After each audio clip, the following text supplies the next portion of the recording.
We turn our hearts now to the sacred, the spirit of life, the sacred, the divine. Some call God, but goes by so many names and is ultimately beyond naming.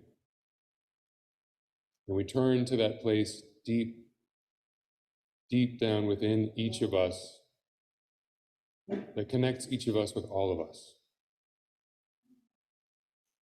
That is the beginning of a thread that is woven into the tapestry of all life.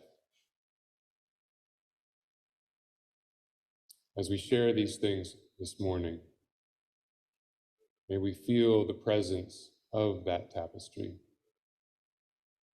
May it be big enough and strong enough to hold all of these joys and sorrows. Big enough, strong enough, warm enough to hold all of us together as beloved community. Amen.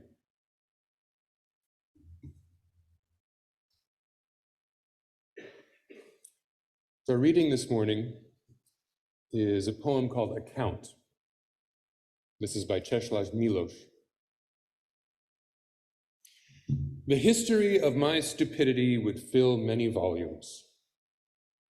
Some would be devoted to acting against consciousness, like the flight of a moth, which, had it known, would have tended nevertheless toward the candle's flame.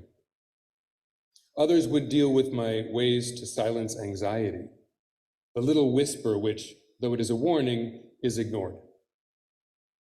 I would deal separately with satisfaction and pride, the time when I was among their adherents who strut victoriously unsuspecting. But all of them would have one subject, desire. If only my own, but no, not at all. Alas, I was driven because I wanted to be like others. I was afraid of what was wild and indecent in me. The history of my stupidity will not be written. For one thing, it's late, and the truth is laborious. So first, I want to just say thank you for having me here. When I first moved out to this area, Reverend Dr. Lindsay was one of the first colleagues that really welcomed me to the area, and it's great to be here and see you as a congregation sort of put a lot of faces to the name. So our topic this morning is humility. Socrates was considered the founder of Western philosophy, and he was famous for saying, basically in a nutshell, you could boil it down to, for saying, he didn't know much. Jesus, prophet and or God in multiple faiths, said the last shall be the first and the first shall be the last. The famous mystic and theologian Saint Teresa of Avila said, the Lord is found among the pots and pans. None of these people would be considered losers. Why were they so in favor of humility? How did they stay humble in spite of their greatness? I would say that maybe they didn't stay humble in spite of their greatness, that one of the things that made them great was their humility. Socrates' humility allowed him to question things that just seem obvious to other people. That was the key to all of his wisdom. Other people just assumed they understood things, and because he didn't, he was able to understand things much more deeply. There were many people claiming to be messiahs during Jesus' time. They would generally get together a bunch of people and a bunch of weapons and make a go of it, but then be squashed by the Roman Empire pretty quickly. Just go ahead and, I'm just going to say, just go ahead and shout out, aside from Jesus of Nazareth, some of your favorite first century Jewish messiahs. Right. What, which one? Right. There you go. We've got our biblical scholar. That's how I find them. But not a lot of them on the tips of your tongues, right? But who hasn't heard of Jesus? Also, show of hands? No? So what was the difference? Without a single weapon, he managed to form this group that could not be crushed by the most powerful empire on earth. And it started with humility. He was a servant leader. His revolutionary nonviolent methods also became the template for Gandhi, for Dr. King. Teresa of Avila, the mystic who became a saint, her writings still inspire people today, all over the world, and humility was part of her key to success too. She had been a noble woman who gave up everything to become a monastic, and her ability to let go of her own ego, her attachment to herself, is what made room for the transcendent and the divine. So rather than thinking of humility as something that we're supposed to do in order to be good, maybe we can think of it as an asset, because as it turns out, humility can actually do a lot for us. One thing that it can do is pave the way for learning. I had a friend who was an actor and told me this story about a children's theater production that had a question and answer session afterwards. And in this show, at some point, there had been a magic trick. So as soon as the show was over and they said to the kids, okay, does anybody have any questions? One kid's hand was up right away and wanted to know, how did you do that magic trick? But before the actor could answer, his friend next to him punched him in the arm and said, "It's magic, stupid." The kid that asked the question wasn't afraid to admit that he didn't know and would probably learn some magic tricks and try them out on his friends and fool them. And one that he would probably fool was the one that called him stupid. We have to, I like to say, we have to look stupid to be smart. We have to be able to risk, we have to admit that we don't know in order to learn what we don't know. So that's one way that humility can help facilitate learning, but it's not just factual learning. It also goes for wisdom and spiritual growth. That was a big part of Buddha's teachings. He was also a wealthy, noble person who gave it all up for a spiritual life. He learned to put himself aside to make room for a deeper spiritual truth. Now, there's this idea in Buddhism of non-self that's often misunderstood. People think that Buddhism is saying that we don't really exist, that we're sort of an illusion. You don't. You're not just an illusion. You really do exist. I can assure you. Somebody's carrying your cell phone around, right? It's you. You're really here. What Buddha taught, the idea of non-self, is that we are not unchanging and we are not independent.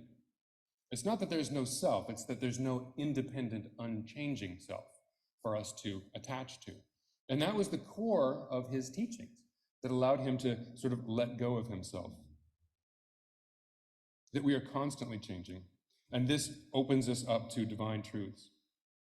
So in other words, when we set our ideas of ourselves aside, we can make room for enlightenment, for God, transcendence, whatever you want to call it. And this is a common theme throughout mystical traditions of all faiths and all philosophies. So spiritually and otherwise, humility allows us to grow, to learn, because we can only listen when we stop talking. Another benefit of humility, and you might not have seen this one coming, was that it can make us richer, like literally, financially more wealthy. There was a study, a meta-study recently at the University of Arkansas, and a meta-study is a study of studies. So they took all of these different studies, they consolidated the data. These were studies that covered millions of people in thousands of different studies, and they looked at how character traits correlate with success in life. And they looked at what are called the big 5 character traits, which are openness to experience, conscientiousness, extroversion, agreeableness, and neuroticism. And these are the sort of the 5 big character traits. And they put all of this information together, and they found that agreeableness had a positive effect on 93% of the variables and outcomes that they were measuring. So in other words, they found that agreeableness can be singled out as the single trait of the 5 big character traits that had the greatest impact on general success in life, which is kind of mind-blowing because we're always hearing about leadership involving sort of being an assertive leader, or the thing to do to sort of get ahead is to be innovative, right? To move fast and break things, to iterate, or doing your work, being reliable, following the rules, which would fall more under conscientiousness. But none of those things were important as agreeableness, which they defined as having to do with caring for others and being able to put one's own needs aside. In other words, humility. So of course, humility not only helps teach us things or opens the way for teaching us things, not only makes us more successful, it also makes us better people. Humility goes hand in hand with integrity. Having integrity means having values and really living those out in real life. And in order to do that, we have to recognize when we fall short and recalibrate from time to time. And humility is necessary for that. Humility is the bridge between where we are and where we need to be with our integrity. I heard a guy once talking who was an airline pilot, and it was on a big commercial airline, and he said something that was kind of mildly disturbing if you fly at all, was saying that the large commercial flights, they're only actually on the flight path about 2% of the time. The rest of the time, they're course correcting. So these flights aren't landing safe and on time because they're flying a perfect path. They're landing safe and on time because they've course corrected over and over and over again. So in our lives, when we get off course, the thing that allows us to course correct and come back to our integrity is humility. Another character improving aspect of humility is that it works wonders as an antidote to anger. So I've noticed this myself, and I've used it when I manage to be cognizant of it. When somebody cuts me off in traffic, nothing will make me angry faster than that, right? But I've noticed that if I can remember some stupid things that I've done, and there are plenty, I've got a treasure trove to draw on, that it will immediately bring me back to a place where I can be a little more regulated. When that person cuts me off in traffic, I can remember, I've made some mistakes myself. And this tactic comes in really handy because I live in Philadelphia. And Philly has a special kind of horrible driver. I use this a lot. Humility will also, kind of segueing into that, allow us to laugh at ourselves. I, for example, am hilarious. Often not when I'm trying to be, but I can notice these things. So this is one of many examples. This was probably a couple of months ago. I'd made some tea. I was enjoying some tea, and I was thinking about how to keep it warm while I enjoy this tea I made. And I know they have little electric warmer things that you can set them on or whatever, but I thought maybe there's something simpler that I could come up with. All I would need is I could put it over a candle or something. And if I had some sort of rack, I could set it on and put a candle underneath. In fact, all I would need is a tiny little candle, like a tea light. And then I realized that's why they're called tea lights. That's actually what they were invented for. So I wasn't coming up with some brilliant idea. I was not some genius that was innovating. I was actually somebody who just realized it took me decades to figure out why I'd been calling these things tea lights all along. And I could laugh at myself. Without the humility, I would have a problem of cognitive dissonance there. I'm a brilliant person. I'm super smart, right? And I would have to somehow reconcile that with not having figured out what a tea light was really for all of these years. The humility allowed me to just go, that's funny, and move on. And humor is necessary. It's absolutely necessary. We need it to get along in life. Humility might even save the world. We live in a time of escalating ideological extremism, and humility can help protect us from that. Reverend Nadia Bowles-Weber wrote, "I'm at the point in my life where I don't want to be part of fundamentalism of the left or the right, mostly because it lacks two things that I can't do without in my life anymore, which are joy and humility." One of the greatest dangers we face today is the certainty that there are two kinds of people in this world, us and them. And you ever notice how it all works out that we are the ones that are on the right side? It's incredibly dangerous.